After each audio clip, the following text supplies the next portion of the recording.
ادفع ثمنها غالي. نمس؟ شو لا؟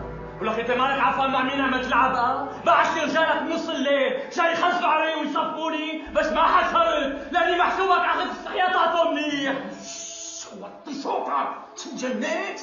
انا بعت لي يتوك؟ يا سيدي بعتوا لي لا جاي من حاله، موال براشد ابو شكر وابو الولد جايين يغنوا، بس قسما بالله لا خلص عليهم وعلى غيره كمان. وطي صوتك. شو ريدك؟ انا باعت ابو الولد وابو شاكر ليتوك. بالله شو؟ يعني بدك تفهمني انه ما لك علم باللي صار؟ شو عم تشبع علي؟ لا سيدي صدقتك، وبدي اياك تصدقني اني صار لازم خبر عضوات الحاره مين بتكون حضرتك يا ملازم نمر. لك عم انك وطي حسك، وانا رح اعطيك اللي بدك اياه. اصلا اذا خبرتهم مين انا ما رح استفيد شيء، لانه في خطه اكبر مني ومنك. خطر شو يا بعدي؟ لك عم انك خطه اكبر مني ومنك، لك حتى انا ما بعرف شيء عنها.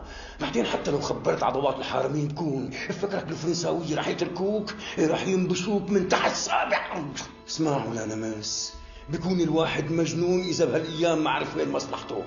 اسمع لك، راح اعطيك قرشين وتطلع برات الشام، طرابلس، بيروت او اي مكان برات الشام، وتروح هنيك تتجوز، تفتح لك دكان، تسترزق وتعيش ورا السلطان. شو قلت؟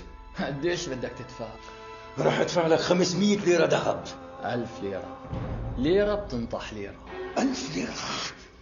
نمس، هذا مبلغ كبير نمسح.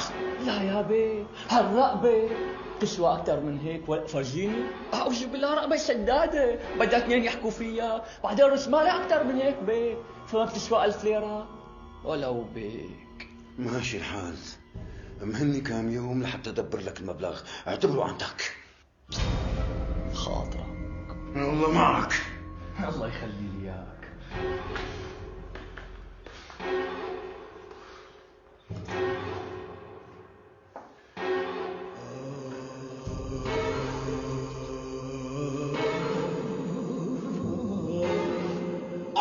فكرت ابعث لي حدا من رجالك يحاول يأذيني او يراقبني من بعيد لبعيد، لوقتها بتكون عم تلعب عداد عمك. وبدي اذكرك بشغله، انه صاحبي اللي بزمانه حاكي لك عنه عم يراقب من بعيد لبعيد، واذا ناموسه بتهوي بناحي وقتها قسما بالله ولا جرع هالرقبه ليحرق الدنيا وما فيها. 60 كتسقف، هي كارثه كبيره. كيف صار هالشيء؟ وكيف عرف يكشف هالامور عنك وبكل بساطه؟ سيدي انا كنت مجنده لمصلحتي، بس الظاهر انه انت واحد غبي، ونحن ما عدنا الثقه فيك بالمرة. سيدي مشكلة هذا الرجال ممكن تنحل بشوية مصاري. ايه على مهلك شوي ايش يا ويدي. وهلا بنقدر نقول لك ان شاء الله الحمد لله على سلامتك. ايه والله يا خالتي ام جوزيف، رجعتي كانك بنت 14. يسلمك الرب ويعطيكي صبيان وبنات. ايه حكيم، يعني هلا صرت بقدر اروح وين ما بدي؟ بتقدري تروحي وين ما بدك وعلى مسؤوليتي، ولو انك طلعتي قبل هالمره من دون ما تقولي لي. ها شو ما في شيء بيتخبى بهالحاره؟ ايه اهل حارتنا عيله وحده وما حدا بيخبي على حدا سر. الرب يديم المحبه وهو المحبه.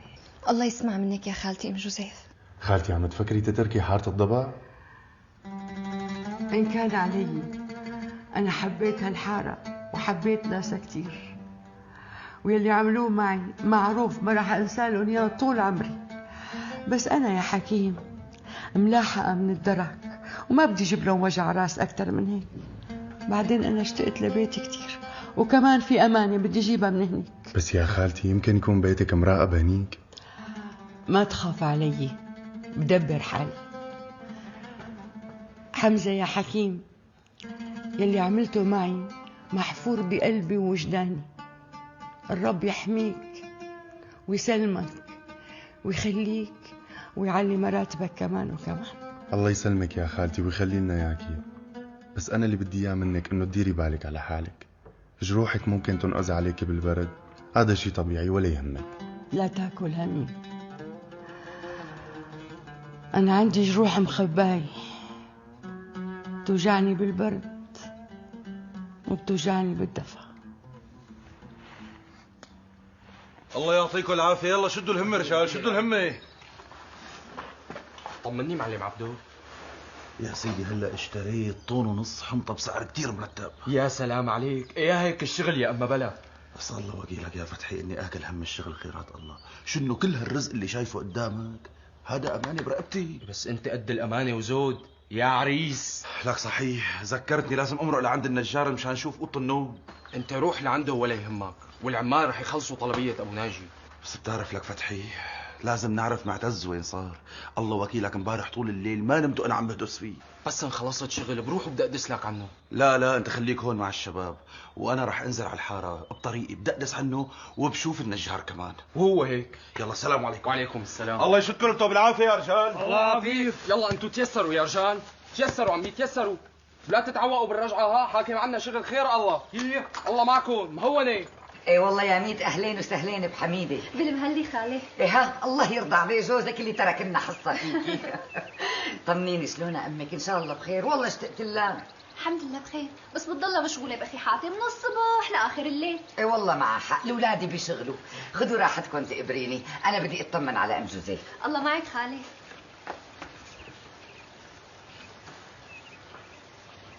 شو حميدة؟ لساتك عم تشتغلي مع جوزك؟ يو إلك ليش هو يقبر قلبي بيقدر يستغني عني؟ هي عليك يا حميدة، شغلتك بالتمريض حلوة كتير، على قليلة بتطلعي من هالأربع حيطان. اي والله حلوة كتير، بس على قلبي وقت شوف هالناس عم يتوجعوا، بعمل كل شي بقدر عليه حتى أي وجع هون. حميدة بدي أسألك سؤال بس خجلانة منك. يو اسألي ليه مستحية؟ هلا أنتي حبلتي ولا لسه؟ لا والله يا هدى لسه ما حبلت. قدر الله دخيل اسمه. لا وبيت حماية عم يهتوني بهي القصة على الطالعة وعلى النازلة، وفوق منها كمان عم يتأمروا ويتكبروا. يي لطيف، ليش عندك بنات أحمى بالبيت؟ ايه عندي 4 قارب بالبيت، وفوق منهم كمان حماتي. يا على قلبي عليكي يا حميدة، احكي لنا تقبريني فشي قلبك. تكي استنوني. شو بدي احكي يا ستي هدول بيت حماي. ايه وحميدة وين هلا؟ اخذتها معي عمي عم بيت ام جوزيف، خليت اطمن عليهم تركتها هني. منيح دخلك طمني، شلون صارت ام جوزيف؟ يا سيدي فضل رب العالمين الحمد لله كثير صارت منيحة. اخ الحمد لله. ان شاء الله لا تاخذنا تعبناك معنا يا حكيم. لا يا عمي على شو، هذا واجبي. جريت حكيك. الله يسلم ايديك يا حكيم. حركات الشام ان شاء الله بعرسك. من جودك يا حكيم. الله يخلينا. صحيح ام جوزيف بدها تترك بيت اب بشير؟ شو هالحكي هذا؟ شلون بدها تترك بيت اب بشير؟ شو على كيف هالشغله؟ لما نسياني انه ملاحقه ابن الفرنساويه. قالت لي في امانه ببيتها لازم تروح وتجيبها. مو على كيفها بنوب. نحن تعبنا وشقينا لحتى هربناها من المستشفى، تجي هلا تسلم حالها بايدها للفرنساويه. والله ما بعرف يا عمي، انا هيك سمعت منها. حدو معلمي نطلع عند بشير بسرعه مثل الطير بتقول له معلمي بدي اياك. ريم علي على اجرك. شو انا امي كانه مو البيت؟ لا امي معنا هون، راح تزور ام عصام. يو ليش سعاد خانم صاير لها شيء؟ ببعت لك يا حميدة، يعني لازم يكون صاير لها شيء للست سعاد حتى امك تزورها. ايه لا مو هيك قصدي، بعيد الشر، بس امك طلعتها من البيت كثير قليله، يعني ما بتطلع غير وقت الضروره. ما في شيء اختي، بس معتز ابنها لسعاد او سعد ترك وقتل واحد منهم وهرب، قام امي راحت لعندها مشان تواسيها وتطمن عليها. يا لا انتي ان شاء الله، يعني المشاكل لاحتنا بهالحاره. شايفه لك اختي شايفه. ايوه وانتي ست مطيعه امتى عرسان؟ الخميس الجاي. تقبري قلبي. ان شاء الله الف مبروك، جواز الدهر اختي. الله يبارك فيكي. رح اقوم اعمل لكم شاي ولا بتشربوا زهورات؟ بدك يا اختي اللي بيطلع من خاطرك. تقبر قلبي والله فرحت لها من قلبي هالمضروبه. شو اختي؟ طمنيني كيف وضعك مع بيت حماكي؟ يا اختي شو بدي احكي لك اللي عم بيصير معي والله العظيم مثل الكذب. هداك اليوم كنت عم بنشر الغسيل على الاسطوح، قاموا بنات حماية فاتوا على اوضتي بغيابي، نبش يا شريفه، ما تركوا شيء، الخزانه تحت التخت الفرش حتى الصندوق. لك تقولي لو فيران وفلتوا مو هيك؟ اوف وليش بقى؟ ليش هني شو بدهم من اوضتك بغيابي؟ ما بعرف، يمكن بدهم يشوفوا اذا ابن عمي شاري لي شي قطعه ذهب جديده او شي غراض جديد من ورا ظهرهم. يا اسمعوا على هالحكي، ليش هني شو دخلهم اذا ابن عمك بيشيلك قطعه ذهب ولا غرض ثاني؟ هيك بيموتوا بيطقوا اذا جاب لي شي غراض جديد من دون ما يجيب لهم، مو هو اخوان الوحيد؟ يبعث لهم حمى الهي. يا بشير الحرمه صارت امانه برقبتنا، يعني ما بيصير تاتي بايتها حركه الا بمعرفتنا. فهمت عليك ابو حاتم، وانا رح فهمها الحكي. بس عدم المؤاخذة خايف تاخذ على خاطرها وتفكر انه حابسينها غصبا عنا. لا يا أبو بشير، سلامة معلميتك، بعدين كلك مفهومية. انت بدك 3 سنة بكم كلمة حلوين، وتلا انت بنت اختنا الكبيرة وخايفين عليك تتأذي. خلص ابو حاتم، تريك هذا الموضوع عليه. بس بيني وبينك انا خايف عليها كثير. امبارح وقت فتشوا بيت ابو عصام وبيت ابو خاطر كان معه الحرمة. حرمة؟ شو قصدك؟ قصدي يعني خايف يجوا لعندي فجأة على البيت مشان يفتشوا على معتز، قوم يلاقوا ام جوزيف والحرمة تتعرف عليها. اي والله العماية راحت عن بالي. شو رأيك انت؟ الحل بدنا قرني آمنة يا ابو حاتم، وانت بتعرف بيوت الحارة صارت خطرة. خلاص لقيتها ببيت ابو الخير اللي اشتريناه بحارة المسكين. هنيك أأمن شي بتحطه على الأمان. بري عليك أبو حاتم، والله جبتها. السريع من بعد أمرك، خلينا نأمن عليها. مش يا أبو حاتم، يلا بخاطرك. الله حيو. السلام عليكم. يا عبيد. أهلين أبو عبيد. شريف حدو. أحلى كاسة شاي للمعلم عبدو.